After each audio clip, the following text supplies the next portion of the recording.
Aman kok, gue bisa bisa ini soalnya bisa zoom.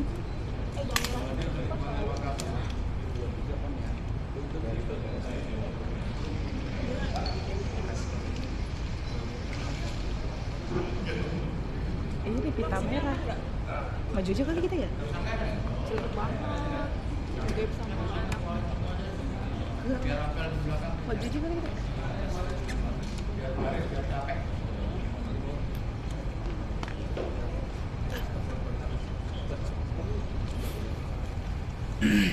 Aman kok, aman lah. Mas, foto.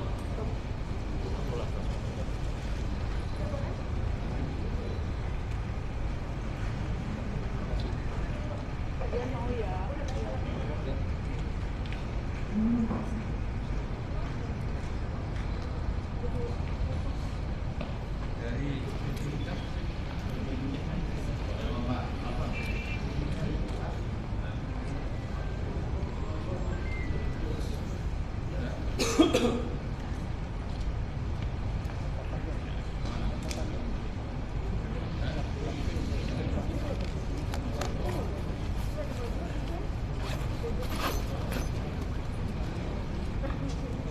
Kita lagi mana?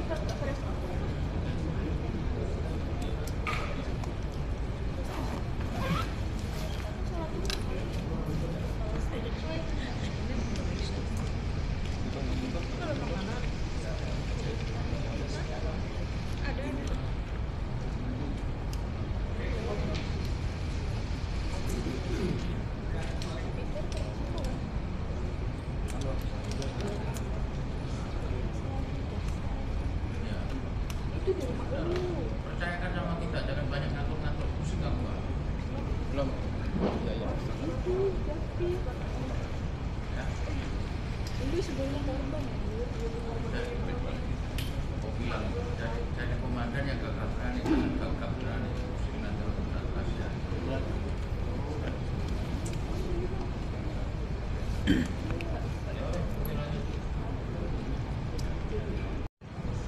Saya, terima kasih. Bismillahirrahmanirrahim. Assalamualaikum warahmatullahi wabarakatuh. Selamat pagi. Salam sejahtera bagi kita sekalian. Shalom. Om Swastiastu. Namo Buddhaya. Salam kebajikan. Rekan-rekan media yang saya hormati dan saya banggakan, hari ini kita bersama-sama dengan Barreskrim Polri, terkhususkan lagi adalah dari Direktorat Tindak Pidana Tertentu.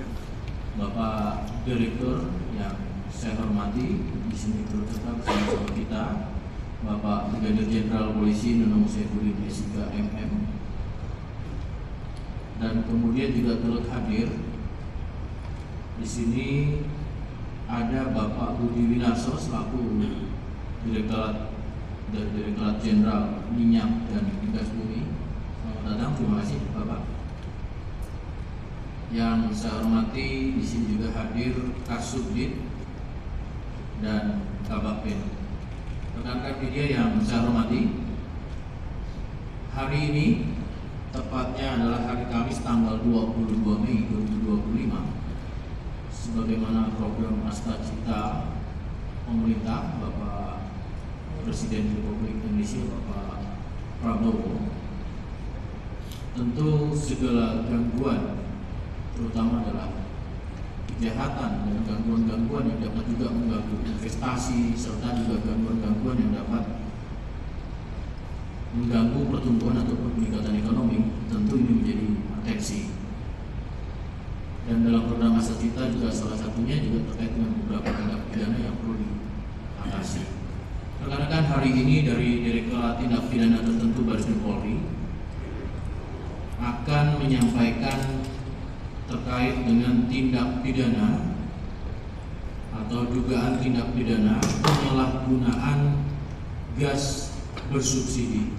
Nah, tentu ini terkait dengan kesejahteraan masyarakat dan ini terkait dengan tepatnya sasaran program pemerintah yang mengena atau fokus langsung pada masyarakat. Ini akan mendapatkan kendala, hambatan apabila tidak dilakukan secara komprehensif dan tentu dalam proses penegakan hukum. Untuk itu pada hari ini Pak Direktur Tindak Pidana Tertentu Bareskrim Polri kepada Brigadir Jenderal Polisi Nunung Saifuddin kami persilakan untuk menjelaskan tentang pengungkapan penyalahgunaan gas bersubsidi tersebut. Kami persilakan. Terima kasih Pak Karopen. Assalamualaikum warahmatullahi wabarakatuh. Salam. Yang saya hormati dan saya banggakan rekan saya Karopen di Humas Polri Pak Truno Yudo, Brigadir Jenderal Polisi. Yang saya hormati senior saya Pak Kapolres Kombes Pol RD. Yang saya hormati Pak Budi Winarson dari BPH Migas dan Pak Kasubdit 3 Pak Bibit. Tentunya juga yang saya banggakan, saya hormati, saya muliakan rekan-rekan dari media massa. Alhamdulillah rekan-rekan pagi ini kita bertemu kembali di acara rilis terkait dengan penyalahgunaan gas bersubsidi. Sebagaimana kemarin-kemarin setiap kali kita mengungkap penyalahgunaan barang-barang bersubsidi, selalu saya sampaikan bahwa Polri tidak akan pernah berhenti untuk melakukan penindakan atau penegakan hukum terhadap penyimpangan barang-barang bersubsidi yang saat ini masih marak, sehingga akan mengganggu atau berdampak terhadap kesejahteraan masyarakat. Ini adalah haknya masyarakat kecil yang diambil oleh oknum pelaku sehingga tidak tepat sasaran. Makanya kita tidak pernah berhenti untuk melakukan penegakan hukum ini. Rekan-rekan, pada kesempatan ini akan saya sampaikan hasil penindakan terhadap perkara dugaan tindak pidana penyalahgunaan gas bersubsidi yang dilakukan oleh tim penyidik TPD Bareskrim Polri. Jadi hari ini ada 2 yang akan saya sampaikan. Pertama adalah laporan polisi nomor LP52 tanggal 17 Mei 2025 dengan TKP Jalan Gang 21 RT 08 RW 05 Kelurahan Papanggo Kecamatan Tanjung Priok Kota Jakarta Utara yang dilakukan oleh 5 orang tersangka berinisial KF, MR, W, P, dan AR. Yang kedua adalah laporan polisi Nopol LP 53 tanggal 19 Mei 2025 dengan TKP Jalan Pulau Harapan 9 RT 7 RW 6 Kelurahan Cilangkap Cipayung yang dilakukan juga oleh 5 tersangka yaitu BS, AP, JT, BK, dan WS. Kronologi dari penyelidikan dan penyidikan, kita mulai dari penyelidikan dulu yang untuk TKP Jakarta Utara atau LP nomor 52. Berdasarkan informasi adanya kegiatan penyalahgunaan gas bersubsidi di TKP Kelurahan Papanggo, Kecamatan Tanjung Priok, Kota Jakarta Utara. Atas dasar informasi tersebut, maka kami pada tanggal 16 Mei 2025 melakukan penyelidikan di sebuah lokasi yang diduga menjadi tempat penyuntikan isi gas dari tabung gas subsidi 3 kg ke dalam gas non subsidi 12 kg. Dari hasil penyelidikan tersebut, tim mendapatkan adanya aktivitas, jadi ini tertangkap tangan, pemindahan atau penyuntikan isi gas dari tabung subsidi 3 kg dipindah ke tabung gas non subsidi 12 kg. Sementara penyelidikan yang di TKP Jakarta Timur atau nomor LP53 ini juga berdasarkan informasi dari masyarakat tentang adanya pengoplosan LPG 3 kg bersubsidi ke tabung LPG non subsidi 12 kg. Jadi modus operandinya hampir sama. Akhirnya pada tanggal 19 Mei 2025 kami melakukan penyelidikan tersebut dan menemukan 1 unit mobil pickup bermuatan LPG 3 kg yang masuk ke dalam gudang yang kemudian kita lakukan penggeledahan, mereka sedang melakukan aktivitas penyuntikan dan pengoplosan gas LPG.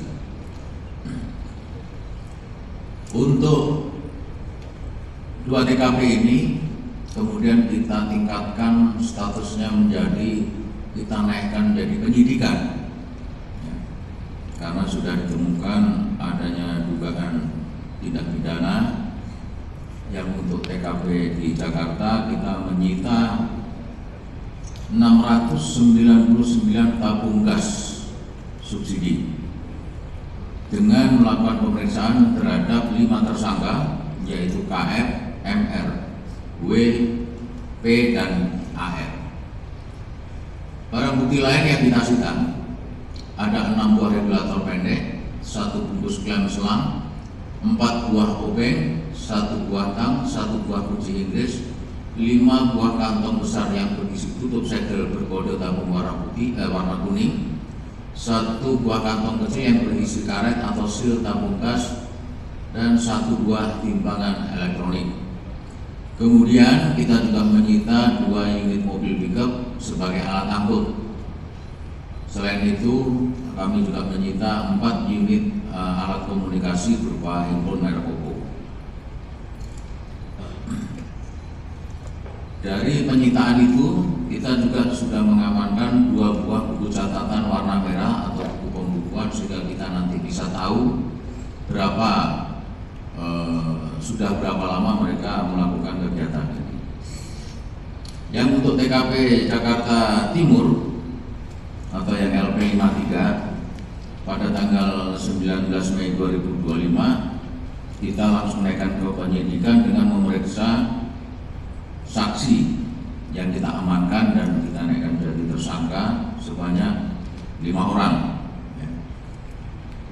Tadi sudah kami sampaikan masing-masing mempunyai peran sendiri-sendiri. Kemudian kita sita 462 tabung gas. Alat yang digunakan yang juga kita sita ada 3 unit timbangan, 93 tombak atau regulator penyambung LPG, 8 regulator selang penyambung LPG, 2 ikat tutup tabung LPG 50 kg warna orange, dan 1 kantong tutup tabung LPG 12 kg warna kuning. Dari pemeriksaan tadi, 10 orang dari 2 TKP kita naikkan statusnya menjadi tersangka. Modus operandi untuk TKP Jakarta Utara yang pertama adalah melakukan pengambilan, pengangkutan, pemindahan atau penyuntikan dari tabung gas subsidi 3 kg ke dalam tabung gas non subsidi 12 kg. Peran tersangka untuk TKP Jakarta Utara, tersangka K, F, dan MR. KF berperan sebagai supir yang bertugas mengambil gas 3 kg dari agen di Jakarta Barat dan mengirim tabung gas 12 kg hasil penyuntikan kepada pemilih atas perintah saudara RT, sedangkan tersangka MR berperan sebagai supir yang bertugas mengirim tabung gas 12 kg hasil penyuntikan kepada pemilih atas perintah saudara RT juga. Selain bertugas sebagai supir, tersangka KF dan MR juga bertugas sebagai dokter atau yang melakukan pemindahan dari tabung gas subsidi 3 kg ke dalam tabung gas non subsidi 12 kg. Tersangka W, P, dan AR berperan sebagai supir yang bertugas mengambil tabung gas 12 kg hasil penyuntikan kepada pembeli atas perintah saudara RT. Sementara modus yang terjadi di Jakarta Timur yaitu melakukan pembelian dan mengangkut LPG 3 kg yang bersubsidi dari warung-warung atau pangkalan LPG sekitar Jakarta Timur.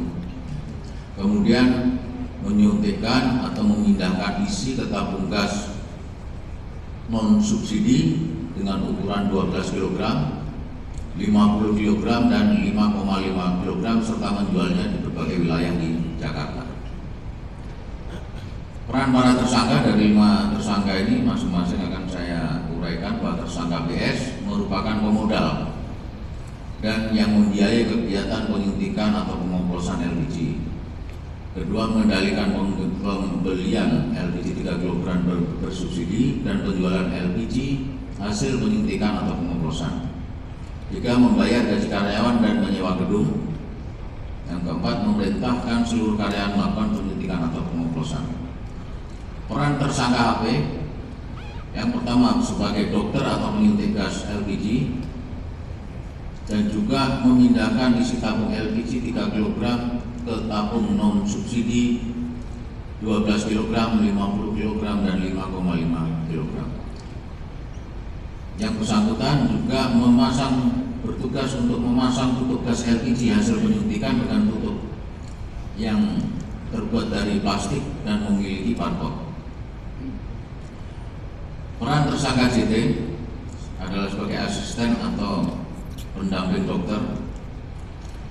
Dia juga bertugas di dalam gudang menurunkan tabung gas LPG dari mobil pickup dan menyusun tabung tersebut untuk dilakukan pemindahan.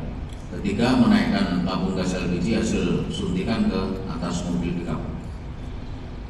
Peran tersangka BK adalah sebagai supir yang mengangkut tabung LPG hasil penyuntikan ke konsumen. Kedua, membantu tersangka JT memuat tabung LPG hasil penyuntikan atau pengoplosan ke mobil pickup dan membantu tersangka HP memasang tutup tabung LPG hasil oplosan tersebut. Tersangka terakhir WS adalah sebagai kernet sopir pickup yang mengangkut gas LPG 3 kg bersubsidi, membantu supir untuk membeli gas LPG 3 kg dari warung dan pangkalan di sekitar Jakarta Timur. Dia juga sebagai bertugas untuk menurunkan muatan gas LPG dari mobil pickup ke gudang. Pasal yang diterapkan dalam dua perkara ini adalah Pasal 40 angka 9 Undang-Undang Nomor 6 Tahun 2023 tentang penetapan peraturan pemerintah pengganti Undang-Undang Nomor 2 Tahun 2022 tentang Cipta Kerja menjadi Undang-Undang Perubahan atas ketentuan Pasal 55 Undang-Undang Nomor 22 Tahun 2001 tentang minyak dan gas bumi, junto Pasal 55 ayat 1 ke 1 KUHP dengan ancaman pidana penjara paling lama 6 tahun dan pidana denda paling banyak 60 miliar rupiah. Kerugian negara yang ditimbulkan akibat kegiatan ini bahwa tindak pidana yang dilakukan oleh para tersangka sudah berlangsung 1,5 tahun. Adapun kerugian negara adalah sebagai berikut.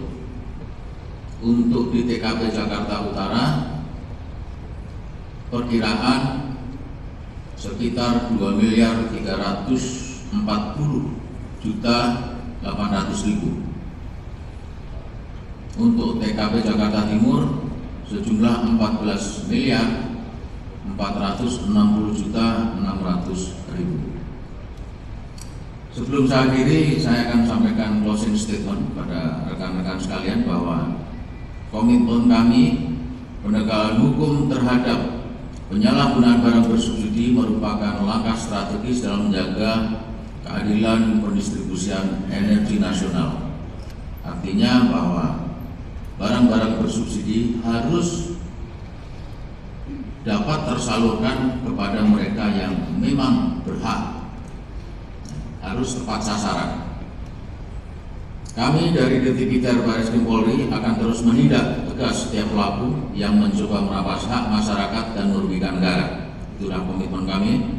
Kemudian melalui penegakan hukum ini kami berharap dapat menimbulkan efek jerah bagi pelaku serta peringatan bagi pihak lain agar tidak melakukan tindakan serupa. Penegakan hukum ini bukan upaya akhir, rekan-rekan, melainkan bagian dari upaya berkelanjutan dalam menciptakan tata kelola subsidi yang transparan dan akuntabel. Polri akan terus hadir bekerja dan bertindak demi kepentingan masyarakat. Saya kira itu yang bisa kami sampaikan. Sekali lagi terima kasih pada rekan-rekan media. Saya akhiri billahi taufiq wal hidayah. Wassalamualaikum warahmatullahi wabarakatuh. Baik rekan-rekan media, itu tadi apa yang sudah disampaikan pada proses pengungkapan terkait dengan dugaan tindak pidana penyalahgunaan gas bersubsidi. Mungkin rekan-rekan ada pertanyaan, saya berikan satu segmen dengan 3 penanya pertama. Kami persilakan dari sebelah kiri saya satu. Baik, satu. Silakan, segmen ini saya buka dengan satu pertanyaan. Silakan. Ada mic-nya, tolong diberikan biar semua bisa mendengar. Mohon nama, medianya dan pertanyaan. Ya Pak Dir, Jihad dari Tempo Pak. Tadi kan dijelaskan tuh Pak, ada kerugian negara. Itu kerugian negara itu hitungannya dari mana Pak? Apakah dari jumlah tabung-tabung ini terus jadi dirupiahkan dengan harganya atau bagaimana? Lalu yang kedua, para tersangka ini dijerat dengan pasal berapa Pak? Terima kasih Pak. Baik, 2 substansi pertanyaan terkait penghitungan dan kedua terkait dengan pasal yang